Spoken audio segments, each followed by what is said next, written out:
Gracias, estimados suscriptores de verdadesyrumores.com por estar de nuevo con nosotros en otro episodio de Contrastes. Cuando Joe Biden derrotó a Donald Trump en la carrera por la presidencia de Estados Unidos, algunos venezolanos dieron por perdida la lucha para liberar a Venezuela. Si hacemos una evaluación sincera de los primeros 100 días de la gestión de Joe Biden, podemos concluir que se está trabajando para construir una salida en nuestro país, sin los escándalos y estridencias de Donald Trump.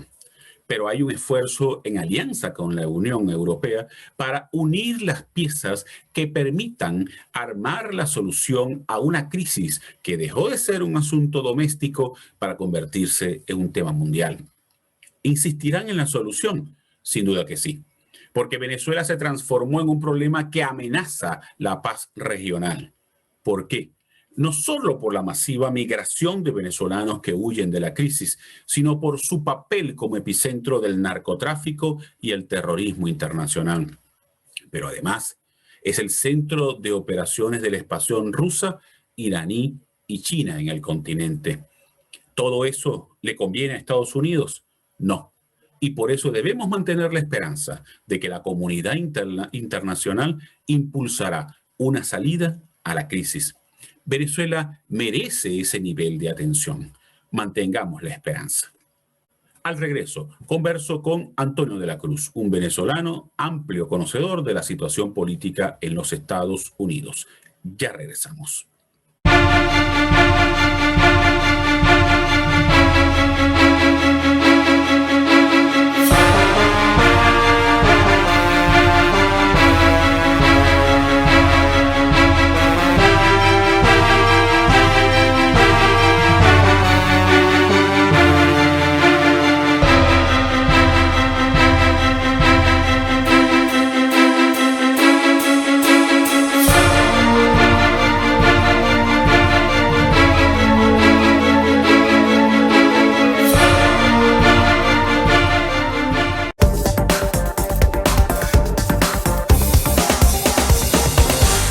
Estimados suscriptores de verdadesyrumores.com, hoy converso con Antonio de la Cruz, quien es un consecuente invitado de este espacio para analizar la política norteamericana y lo que pueda ocurrir en Venezuela basado en el interés de Estados Unidos por resolver el conflicto nacional. Antonio, gracias por haber aceptado de nuevo la invitación a Contrastes.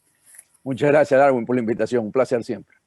Antonio, quería comenzar con los primeros 100 días de gestión de Joe Biden, porque a raíz del resultado electoral se crearon cualquier cantidad de hipótesis de la hecatombe que se avecinaba en Estados Unidos luego de salir de Donald Trump, que parecía que era la única solución a los problemas de Estados Unidos. ¿Cuál es tu balance de esos primeros 100 días?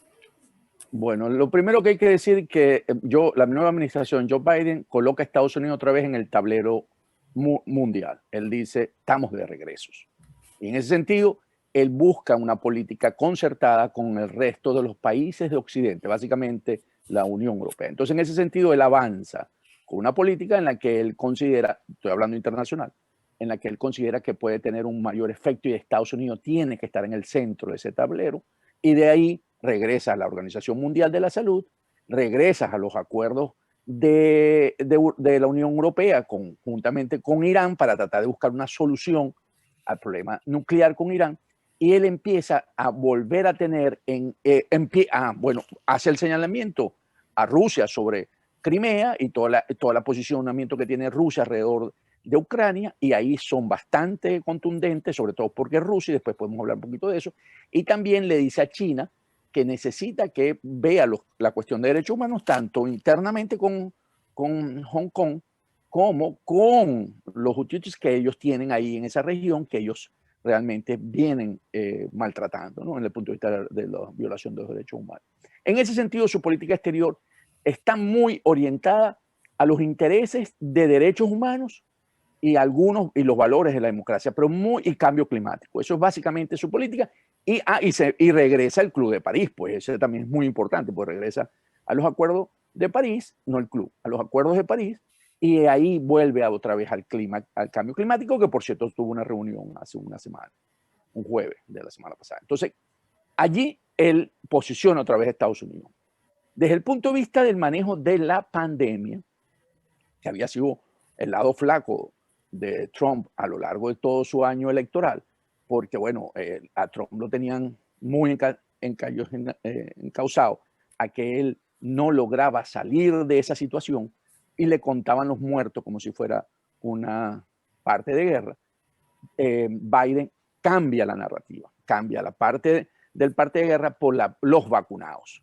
Entonces, él se establece una primera meta de 100 millones de vacunados aquí en Estados Unidos y resulta que en esos 100 días logra los 200 millones vacunados. Entonces, él busca y sabe, y su equipo está de acuerdo, que para poder vencer este problema económico, que siempre estuvo el dilema entre la economía, cerrar una economía y la pandemia, ¿verdad? Protegernos, la parte humanitaria, él logra, en ese sentido, mostrar que el camino es a través de las vacunas. Y eso también lo tenía un poco Trump, pero a Trump le toca la primera parte y no puede. Pero aquí Biden sí logra demostrar que hay capacidades para poder llevar a este país en verano a lo que se conoce como la inmunidad de rebaño. Entonces buscan alcanzar eso y empezar a abrir mucho más la economía. El otro aspecto que él tiene, que también le ha ido bastante bien, es la inyección, el estímulo a la economía, que le ha metido nada más desde que él llegó, nada más la bicoca, como decimos nosotros, de 4 trillones en inglés, en español billones, que son 4 con 12 ceros de dólares a la economía, básicamente dos leyes, una ley que es de estímulo, donde buscan colocarle plata al norteamericano para que pueda consumir, y ahí vemos los resultados del crecimiento en el primer trimestre, es proyectado anualmente es un 6,5%, entonces quiere decir que hay un rebote de la economía, y también empieza a estimular los proyectos que él considera, y ahí lo conecto con el cambio climático, que es la nueva infraestructura que se necesita para el país que él considera que es necesario poder colocar y competir con China, que viene trabajando en eso con mucha fuerza. Ahora, ¿cómo ha calado el nuevo estilo en la Casa Blanca? ¿Por qué? Porque Trump era un hombre hablador, estridente, que gobernaba tomaba decisiones vía Twitter, y entramos en una gestión, o entran en una gestión, perdón, más sosegada, un hombre que aparece poco, que no escribe por Twitter. ¿Cómo ha calado eso en el clima de la opinión pública norteamericana? Al haber estado acostumbrado con un hombre noticia, los periodistas le hacía falta, porque básicamente lo que se ha concentrado es la política comunicacional la maneja la coordinadora de comunicaciones, que es ¿verdad? La señora que sale todos los mediodías y te dice, ¿verdad? Y ella presenta lo que está sucediendo, no es el presidente el comunicador. En ese sentido, los periodistas han tenido que adaptarse a ese nuevo estilo, y eso ha ido calando progresivamente, porque tienes la información, y ellos tienen que salir a trabajar, y el presidente no esa responsabilidad, bueno, la vicepresidenta no tiene ese rol. Es básicamente, en el caso anterior era Trump, que asumió la política comunicacional como su primer elemento de poder tener contacto con esas masas que él consideraba que era, y es lo que él lo tiene todavía, como el líder más importante dentro del Partido Republicano, esa conexión que él tiene con esa base. En el caso de Biden, no, él tiene unos equipos, tiene unos secretarios por cada uno, unos ministros, para ponerlo en contexto venezolano, que cada uno es responsable de su área y los deja actuar. En el caso de política exterior, por supuesto, todos sabemos que es Anthony Blinken, y él ha venido trabajando los temas conjuntamente con cada uno de los corresponsales en términos en Europa y en el mundo. Entonces, sí ha habido en ese sentido como una normalización otra vez a la política de Estado, no a la política individual que habíamos estado acostumbrados anteriormente con Donald Trump. Ahora, me interesa el papel de Kamala Harris. ¿Por qué? Porque una de las teorías que escuché o que leí antes de la toma de posesión era que el verdadero poder iba a ser Kamala Harris y Barack Obama, y que Biden sencillamente iba a ser el presidente nominal, pero que no iba a ejercer. ¿Cuál ha sido el papel de la señora Harris? Okay. Como eso fue una narrativa que se impuso mucho en la campaña por la edad del presidente Biden, un hombre de 78 años, y que a veces tiene traspiés en algunas situaciones. Lo que ha ocurrido es que la línea, lo que podemos decir es que la línea del Partido Demócrata hacia la izquierda sí es la que está gobernando, es la que tiene el control de las acciones, no tanto en Kamala, sino la línea. ¿En qué sentido? En estos primeros 100 días, Ocasio-Cortez, la diputada, pues para nosotros es diputada, Ocasio-Cortez, aquí se llama representante, ella dijo, me sorprendió, esperaba menos de lo que podía haber ocurrido en estos primeros días. La sorprendió, la tomó por presente. Se ve que la agenda de Joe Biden es la agenda que maneja básicamente esa ala del partido en la que sí está muy ubicada Kamala Harris y, ¿cómo se llama el presidente? Obama. Entonces, es una agenda mucho más alineada con Bernie Sanders, Ocasio-Cortez, Elizabeth Warren, el ala del partido. ¿Por qué? Porque es lo que está montando. Si nosotros desmenuzamos lo que él está haciendo, él está montando el estado de bienestar.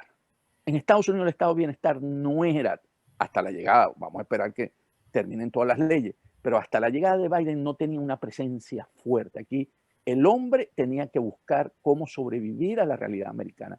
El Estado no te daba el pescado, tú tenías que salir a pescarlo. Entonces esa es una gran diferencia. Empezamos a ver los cheques que empiezan a recibir las familias de $1,400 en este momento por la ocasión del COVID, y también a los niños. En el nuevo paquete viene un paquete para los niños menores de 3 edad. Se está hablando que en el nuevo paquete, que por eso te dije que era 4 trillones, pero está metiendo un paquete adicional de 1.8, que casi llega a 6 trillones, ¿verdad? Y ahí viene todo un paquete para la parte social, el estado de bienestar.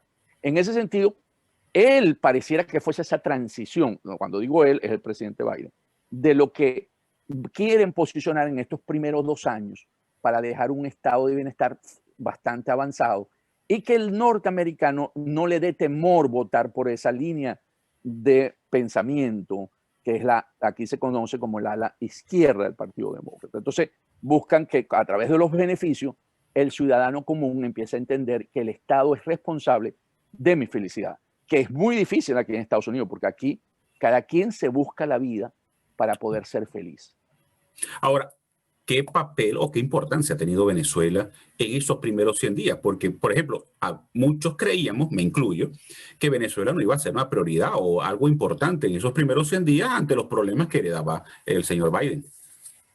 Así ha sido. Venezuela no ha sido prioridad. De hecho, no ha habido la reunión que se llama intergubernamental entre todos los secretarios a segundo nivel para tomar el tema de Venezuela. Lo que ha habido es una política descrita por Anthony Blinken y por el secretario de Seguridad, que se llama Juan González. Ellos lo que han dicho básicamente, Blinken fue muy contundente, recordemos cuando asumió el cargo, dijo, Maduro es un dictador, lo describió muy rápido y entonces ya lo encallejonó. Y Juan González lo que ha dicho, nosotros no vamos a quitar toda la arquitectura que ya está colocada para buscar un cambio en Venezuela. Y lo que dijo es, vamos, y eso también lo dijo Blinken, vamos a apoyarnos en nuestros amigos en Europa, un esfuerzo multilateral, para que las sanciones tengan un mejor resultado. Y ahí dejaron eso ahí colocado y mandaron la señal, y eso lo hizo Juan González, si quiere un cambio en la política norteamericana, empieza a mostrar Maduro que usted está en una actitud y una posición de querer hacerlo. De otra manera, nosotros no estamos interesados ni vamos a cambiar eso que ya existe ahí. Ese mensaje es muy constante en la administración.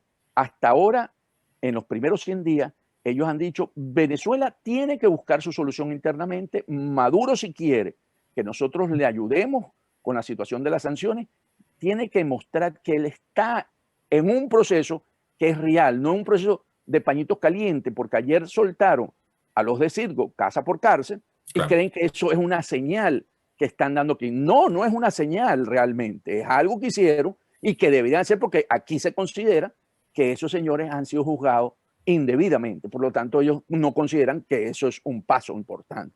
Entonces, esperar ahora, porque liberamos a los directivos de Citgo, para ponerlo en contexto, por eso traigo ese caso, de que la posición aquí de los Estados Unidos va a flexibilizarse, sería equivocado, Darwin, porque no es así.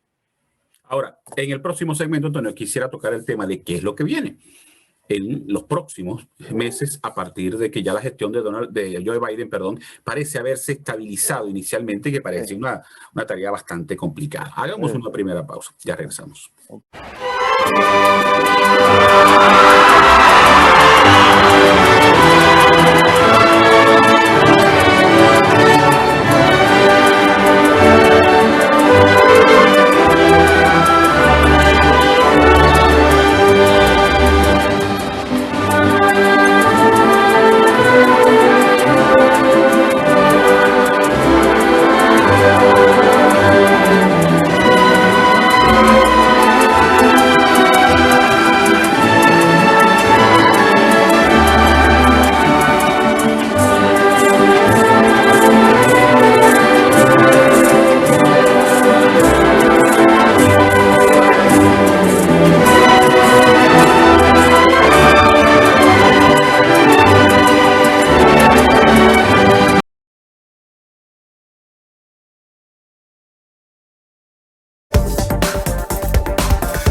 Luego de transcurridos esos 100 primeros días, que era una etapa complicada a partir de todos los problemas que era Trump, pero sobre todo por el efecto de la pandemia, además del torbellino político que originó el resultado electoral, ¿qué podíamos esperar los venezolanos de Estados Unidos para tratar de construir esa salida política electoral que tanto necesitamos?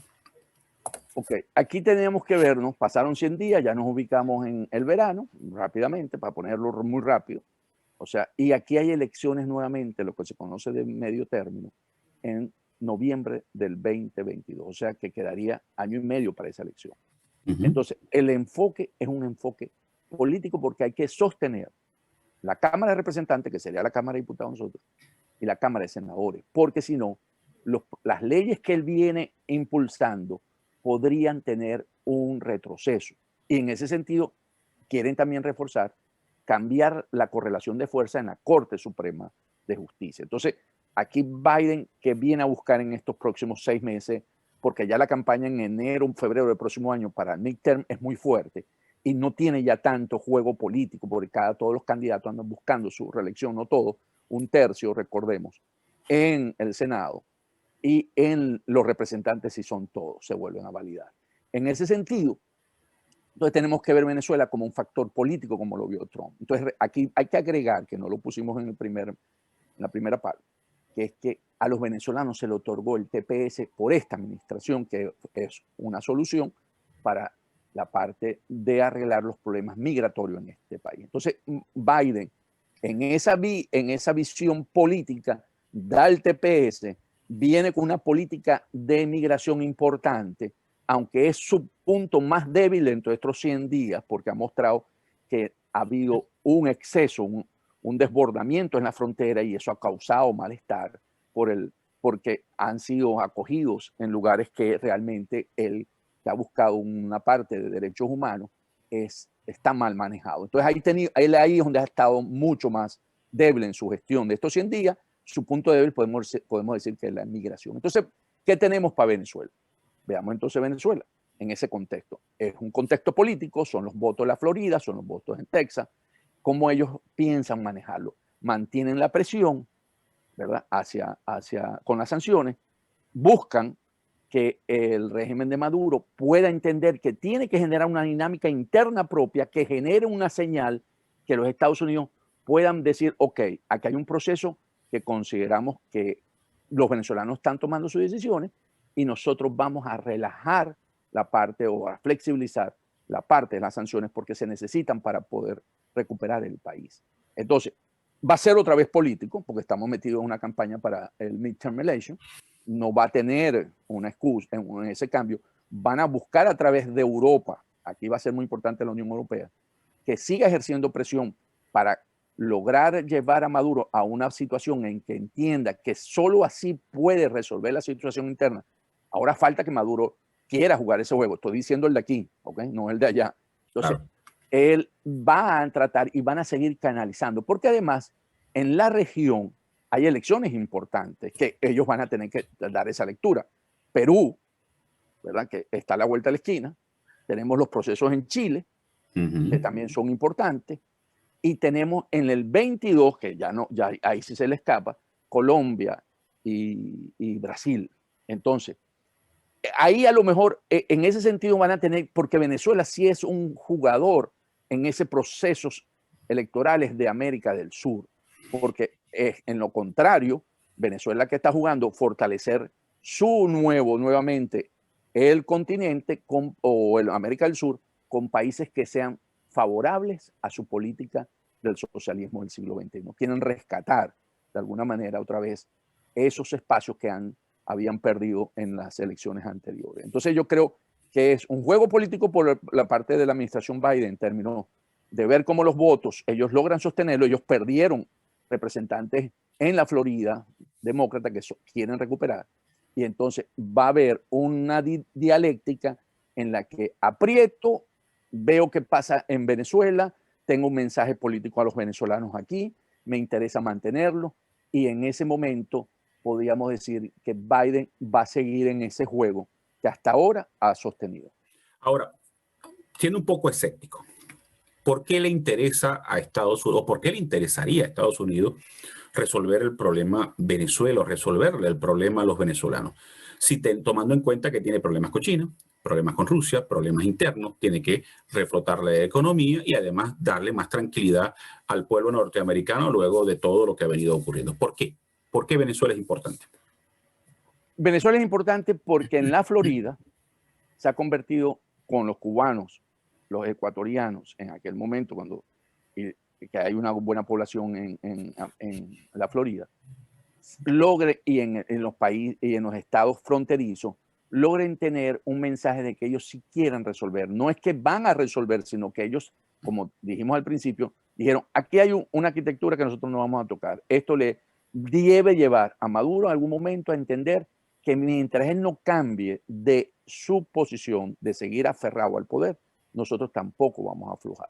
Y nosotros necesitamos el apoyo de Europa. Entonces ellos necesitan el caudal de votos de estos venezolanos que van a estar agradecidos por el TPS, ¿verdad? Y van a estar agradecidos en que sigue sosteniendo de alguna manera las sanciones en Venezuela. Le interesa desde el punto de vista interno, no desde el punto de vista de la solución para Venezuela. Yo estoy de acuerdo contigo de que el caso de China y el caso de Rusia, que dijimos, en Rusia sí hay un enfoque mucho más frontal hacia Vladimir Putin en términos de que ahí hay una factura, recordemos, de que ellos sienten que perdieron la elección con Hillary Clinton porque los rusos metieron la mano en términos de los fake news y crearon a través de las redes sociales todo lo que ellos permitieron para que Trump pudiera salir exitoso de su campaña y ser presidente. Entonces, ahí hay una factura pendiente por parte de esta administración que va a cobrársela a Biden, ¿no? Perdón, a Putin.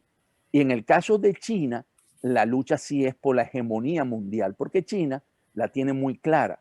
China sabe que a la vuelta de 5 años ellos van a ser la potencia mundial, quiéralo o no Estados Unidos. O sea, esto no es una cuestión de que no. Estados Unidos lo que está tratando es de ver si logra mantener un posicionamiento de tú a tú y no perder ese liderazgo como lo podía haber perdido con Trump, muy fuerte, porque China en ese sentido sí va con un plan a 30, 50 años, y aquí los planes son básicamente a 2 años por las elecciones a medio término y a 2 años posterior por las elecciones presidenciales. Entonces, China es el gran problema que tiene Estados Unidos desde el punto de vista del liderazgo y la hegemonía mundial para poder enfrentar. Y Venezuela si no entra en ese contexto, como lo ha señalado. Lo hace desde el punto de vista político. Ahora, y si Maduro no logra entender las señales y no se sienta en una mesa de negociación, ¿qué pudiera ocurrir? Ok, si Maduro no logra entender las señales, lo que vamos a ver, Darwin, es el aislamiento del país en términos de la relación con el hemisferio del norte, ¿no? Con Estados Unidos, básicamente. Porque ellos van a seguir con esta posición, van a lo mejor poder lograr después del midterm convencer de que sí realmente las sanciones son importantes en removerlas, pero con la empezada entrada, la ayuda humanitaria que empezamos a ver con el programa de alimentos de la ONU, eso empieza a abrir la puerta de que puede haber ayudas humanitarias y eso tampoco le genera mucha presión, alivia la presión hacia las sanciones. Entonces, vamos a llegar a un arreglo, un status quo, como llegó Cuba después que la aislaron totalmente, pero le llegó Europa, ¿verdad? Y la ayudó con la Unión Soviética, por supuesto, el gran soporte fue la Unión Soviética y después Europa. Entonces vamos a llegar a un status quo en que los venezolanos tendrán, es nuestro país que tenemos, un país realmente, bueno, fue señalado ya como el país más miserable del mundo, muy difícil convivir, y como lo estamos viendo ahorita, cómo se ha ido desgranando con la situación de la frontera en Apure, y cómo ha ido surgiendo una serie de realidades que vemos que es un país que es fallido en ese sentido. Entonces vamos a tener un país que va a estar ahí moviéndose, pero que Estados Unidos no lo va a determinar para nada en ese sentido. Entonces, aquí lo que más complicado va a ser la elección con Colombia. Por eso digo que después de la midterm, porque en Colombia ellos sí consideran Colombia su gran aliado en esa parte del hemisferio sur. Claro. Entonces, si Colombia realmente entra en peligro de convertirse en un estado realmente colaboracionista o muy aliado con Venezuela, ahí podría haber un cambio, pero eso no lo vamos a ver hasta el 22. ¿Verdad? O sea que es poco probable que en este año haya una solución. Muy poco probable. Yo no lo veo, yo lo que veo aquí es básicamente empujando internamente los factores de la oposición internamente, buscar participar en las elecciones regionales y de alcaldes. Ellos realmente hay una fuerza importante moviéndose hacia allá. Aquí siguen sosteniendo de que esa no es la solución porque no la ven dentro de lo que Maduro puede mostrar que quiere avanzar hacia una solución democrática, porque los rectores que se nombren en el nuevo Consejo Nacional Electoral van a ser catalogados como gente afecta a Maduro y por lo tanto aquí eso no va a convencer tampoco la voluntad del Partido Demócrata ni del gobierno, de la nueva administración, y entonces vamos a seguir en ese estira y encoge. Va a pasar el 2021 con facilidad, con todo lo que está pasando, ¿verdad? Lo de la vacuna, todo esto que estamos viviendo, y en el 22, bueno, se volverá a replantear y veremos cómo estará el juego político en términos de lo que ya ellos están viendo en Florida y en términos de las elecciones pendientes en Colombia y Brasil. Bueno, Antonio, muchísimas gracias. Lamentablemente el tiempo se nos agotó. Gracias de nuevo por haber aceptado la invitación. Muchas gracias, Darwin, por la invitación. Un placer siempre estar con tu programa. Gracias a ustedes por haber estado en la sintonía. Nos vemos la próxima semana en otro episodio de Contrastes.